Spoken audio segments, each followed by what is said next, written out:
हाँ भी मारती हूँ जंग लेते यार। तो भाई इस वीडियो में तुम्हारा आर्ट स्टूडेंट्स यानी कि ह्यूमैनिटी स्टूडेंट्स के पास कैसे उनको सीएस के लिए प्रिपेयर करना है, इन देयर गैप्स, वो हम डिस्कस कर रहे होंगे with the very zero to the starting. अगर तुम लोगों ने अभी कुछ भी नहीं किया है, ठीक है, और तुम्हारे पास ह्यूमैनिटीज वाले सब्जेक्ट्स हैं, तो तुम लोगों को कैसे सीएस के लिए बिल्कुल जीरो लेवल से 100% लेवल तक पहुंचना है और अपनी 12th में 95 प्लस स्कोर करना है, वो सारी स्ट्रैटेजी प्लान हम डिस्कस कर रहे होंगे। सामने मैंने यार आराम से सोच के तुम्हारे लिए बेस्ट स्ट्रैटेजी प्लान जो भी पॉसिबल है वो बनाया है, ठीक है। अब यार यहाँ पे एक बात ध्यान रखना कि यहाँ पे ह्यूमैनिटी स्टूडेंट्स में कुछ लोगों के पास ऑप्शनल अलग होता है, कुछ लोगों ने कुछ अलग लिया होता है, कुछ लोगों के कोई सब्जेक्ट्स होते हैं, कुछ लोगों के नहीं होते। तुम्हारे जो सब्जेक्ट्स जहाँ पे हैं एडिशनल, उसको तुम्हें थोड़ा सा अपने हिसाब से अरेंज करना पड़ेगा। मैं सबके लिए बता दूंगा, ठीक है, जिसका भी जैसा भी ऑप्शनल है ह्यूमैनिटीज में जैसा भी रहता है।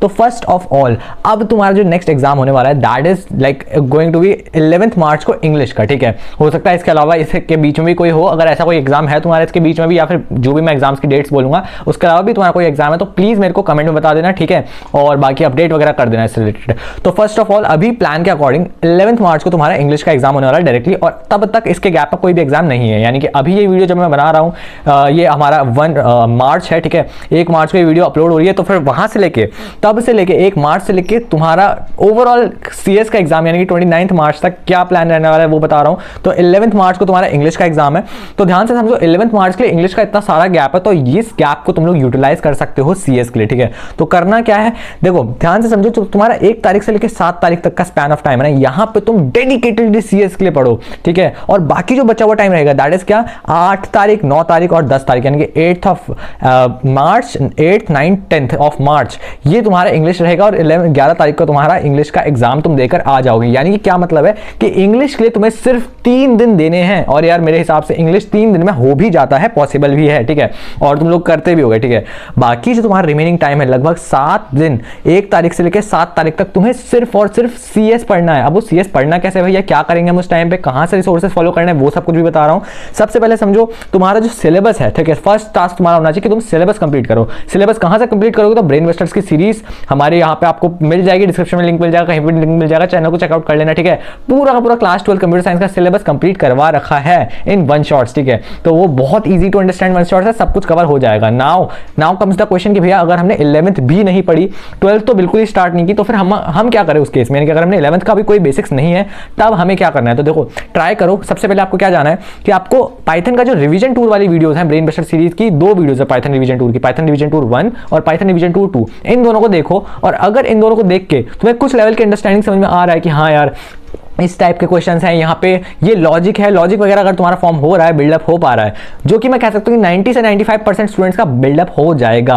There are very less chances कि तुम्हें वहाँ पे चीज़ें समझ में ना आए, और अगर समझ में वो चीज़ें नहीं आती हैं, सिर्फ उस केस में तुम्हें 11th का पढ़ना है। 11th का कहाँ से पढ़ना है, तो उसकी प्लेलिस्ट भी मैंने अपने चैनल पर बना रखी है, तो 11th की भी प्लेलिस्ट तुम देख सकते हो। बट मैं बोलूँगा कि यार मैं रेकमेंड करूँगा कि तुम डायरेक्टली 12th पे कंटिन्यू करो, ठीक है, एंड 12th तुम्हारी हो जाएगी डायरेक्टली। तुम एक बार बस देखो, अगर तुम्हें चीज़ें मोस्टली चीज़ें समझ में आ रही हैं, रिवीजन टूर 1 और रिवीजन टूर 2 सिर्फ 2 वीडियोस देखनी है, इन दोनों को देखने में तुम्हें मुश्किल से 2 घंटे लगेंगे। 2 घंटे देखो, अच्छे से समझो, अगर चीजें समझ में आ रही हैं वेल एंड गुड, कंटिन्यू करो उस प्लेलिस्ट को, ठीक है।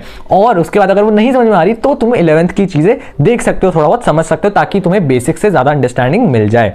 तो यहाँ पे तुम्हें 1 तारीख से 7 तारीख के बीच में सिलेबस कंप्लीट तो करना ही है, बट साथ साथ में तुम्हें सैंपल पेपर भी करना होगा। अब वो कहाँ से करेंगे, वो भी इसी चैनल पे सैंपल पेपर अपलोड हो रहा होगा। बस स्ट्रैटेजी समझ जाओ कि तुम्हारी जो 1 तारीख होगी, यानी कि 1st of March, 2nd of March, 3rd of March, 4th of March, ये 4 दिन ले लेता है। मान लेते हैं कि आप इस वीडियो को 2 मार्च को देख रहे हो, ठीक है, तो आपको 2 मार्च का दिन, 3 मार्च का दिन और 4 मार्च का दिन, लगभग 3 से 4 दिन तुम्हें सिलेबस निपटाने पे देना है, ठीक है।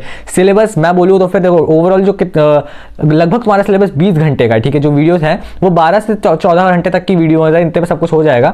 बट तुम्हें अगर सब कुछ नोट्स वगैरह बना रहे हो, कुछ थोड़ा बहुत कर रहे हो, तो वो सब कुछ तुम्हारा किसमें हो जाएगा, 20 घंटे में तुम्हारा हो जाएगा, और 20 घंटे तुम्हें 4 दिन में डेडिकेट करके देना है, ठीक है।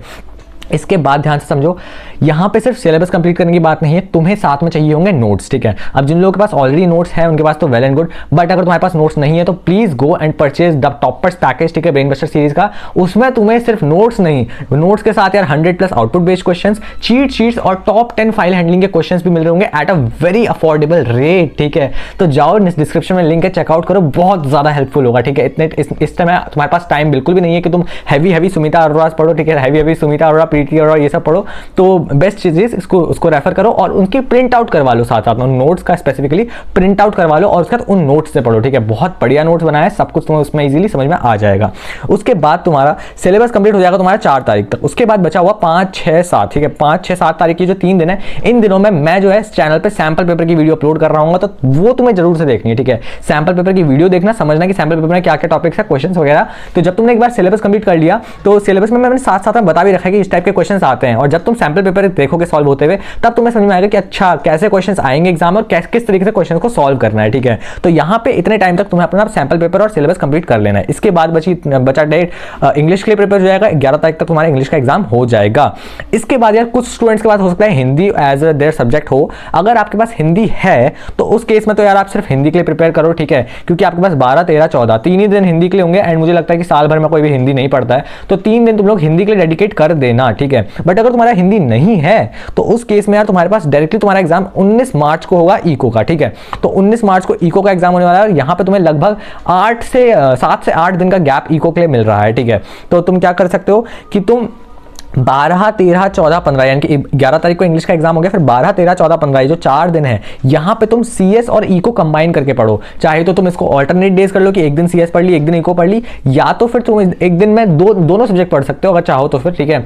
तो इस तरीके से पढ़ना कि सीएस भी कंप्लीट हो रहा है, साथ साथ में इको भी कंप्लीट हो रहा है। एंड अब यहाँ पे भैया इस गैप में जो है आप सीएस का गैप बता रहे हो कि ये 12, 13, 14, 15 में सीएस पढ़ लेना, ये इसमें हम करेंगे क्या सबसे इंपॉर्टेंट, ठीक है। तो यहाँ पे चैनल पे हम कर रहे होंगे PYQs, ठीक है। जैसे ही इंग्लिश का एग्जाम खत्म होगा उसके बाद चैनल पे बहुत सारी वीडियोस आने वाली, बहुत सारा कंटेंट आएगा, तो उसके लिए बिल्कुल तैयार हो जाना। हम लगातार PYQs कर रहे होंगे, बहुत सारे PYQs questions, practice questions, programming questions, बहुत कुछ आ रहा होगा, ठीक है। इन 4 दिनों को तुम्हें डेडिकेटेडली वहां पे होकर पढ़ना है। आई नो तुम्हारे लिए इको के पास भी तुम्हारा इको टफ सब्जेक्ट होगा, बट तुम्हें इको के लिए थोड़ा सा टाइम उसमें से सीक आउट करना पड़ेगा, ठीक है। तो इको के लिए उसका नेक्स्ट जो है 16, 17, 18 यानी कि 15 तक तो आपको CS और इको कंबाइन करके पढ़ लेना है, और फिर जो 16, 17, 18 होगा ये डेडिकेटेडली तुम्हें इको को देना है, ठीक है। आराम से तुम इकोनॉमिक्स ही पढ़ना उस टाइम पे जहां से भी पढ़ो, और वहां से तुम्हें 3 दिन डेडिकेटली इकोनॉमिक्स हो गई, बट उससे पहले का टाइम थोड़ा बहुत तुम्हें सीएस के साथ मैनेज करना पड़ेगा।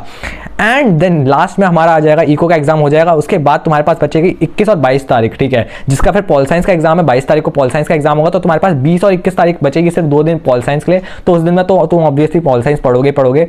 एंड देन फिर कुछ स्टूडेंट्स का यार सोशियोलॉजी का एग्जाम है 27 मार्च को, ठीक है। अगर तुम्हारे पास सोशियोलॉजी है और 27 मार्च को तुम्हारा एग्जाम है तो तुम्हें करना क्या है यार, the best thing you can do is कि 25 और 26 यानी कि 25 और 26 जो 2 दिन है, इन दिनों में तुम्हें सोशियोलॉजी कर लो, ठीक है। आई नो सोशियोलॉजी के लिए टाइम तुम्हें चाहिए होगा, बट जिस भी तरीके से मैनेज कर पाओ। अगर तुम्हें लगता है कि सोशियोलॉजी तुमने पढ़ रखी है तो थोड़ा सा ज़्यादा कम टाइम देना। अगर लग रहा है कि नहीं सोशियोलॉजी नहीं आती उतनी, तो थोड़ा सा ज़्यादा टाइम सोशियोलॉजी को दे देना।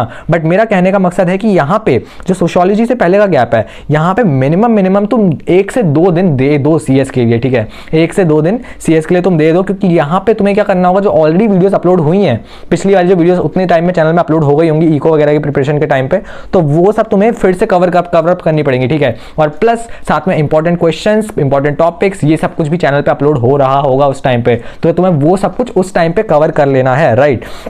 देन उसके बाद तुम्हारा फाइनली सोशियोलॉजी का एग्जाम हो जाएगा। फिर सिर्फ 28 तारीख का दिन तुम्हारे पास है, एंड देन 29 को तुम्हारा CS का एग्जाम है, ठीक है। जिसके पास सोशियोलॉजी नहीं है उसके लिए तो कोई इशू नहीं है, ठीक है, वो तो आराम से सीरीज को फॉलो कर सकता है। सीधे पोल साइंस के बाद अगर तुम्हारा 22 को पोल साइंस है, उसके बाद तुम्हारा सीधा का सीधा अगर CS है, तो फिर तो यार तुम्हें फॉलो अप करना ही है। साइड जो भी अपलोड हो रहा है डायरेक्टली आप देखते रहो, ठीक है, देखते रहो। सिलेबस कंप्लीट कर लेना है, सिलेबस और सैंपल पेपर PYQs ये पहली कंप्लीट कर लेना, और बाकी जो गैप है यहाँ पे हम प्रैक्टिस क्वेश्चन कर रहे होंगे, बहुत सारे MCQs कर रहे होंगे, क्विजेस कर रहे होंगे, ठीक है, और भी बहुत कुछ हो रहा होगा। तो ये सब कुछ रहेगा प्लान। और अगर तुम्हारे पास सोशियोलॉजी है तो मैंने तुम्हें बता दिया कि तुम्हें उससे पहले सोशियोलॉजी से पहले 2 दिन एटलीस्ट निकाल लेना, ठीक है। एंड देन फिर तुम्हारा 1 दिन बचेगा सोशियोलॉजी वालों के लिए, सिर्फ 1 दिन बचेगा CS का रिवीजन के लिए। और उस टाइम पे मैं तुम्हें बता रहा हूं कि मैं निकालूंगा 10 to 15 मिनट्स की रिवीजन वाली सीरीज, ठीक है, रैपिड रिवीजन वाली वीडियोस आएंगी। तो तुम्हें सिर्फ आखिरी के टाइम में 1 दिन के अंदर अंदर रैपिड रिवीजन से रिवाइज करना है, और साथ में प्लस नोट्स तुम्हारे पास होंगी। चीट शीट्स बहुत ज़्यादा इंपॉर्टेंट होगी उस टाइम पे, तो चीट शीट्स अभी से ही परचेज करके रख लो। टॉपर्स पैकेट जो मैंने बताया वो परचेज कर लेना, चीट चीट शीट्स, क्योंकि एग्जाम के टाइम पर रिवीजन में बहुत ज़्यादा हेल्प करेंगे वो, ठीक है। सो फाइनल डेज में तुम्हें सिर्फ 10 to 15 मिनट्स की रिवीजन सीरीज देखनी है, और क्योंकि तुम्हारा आखिरी का दिन है और उस टाइम तक, आखिरी के दिन तक तुम्हारा सिलेबस ऑलरेडी कंप्लीट है, तुमने सैंपल पेपर प्रैक्टिस कर लिया है, तुमने PYQs प्रैक्टिस कर लिए हैं, और बाकी प्रैक्टिस क्वेश्चंस तो तुमने कर ही लिए हैं, तो फाइनल के एक दिन में तुम्हें ज़्यादा कोई भी लोड नहीं पड़ेगा, तुम्हारा सारा का सारा सिलेबस, PYQs, MCQs सब कुछ कवर हो जाएगा। और यार इस सीरीज को प्लीज़ फॉलो कर लेना, और मैंने तुम्हें ओवरऑल बता दिया क्या प्लान रहने वाला है, क्या स्ट्रक्चर रहने वाला है। सो दैट्स इट, ठीक है। All the very best for your exams, आगे जो भी होने वाला है, ठीक है, अच्छे से करना, जो भी चीज़ प्लान बताया उसको फॉलो अप कर लेना, and see you in the next video. तब तक के लिए बाय।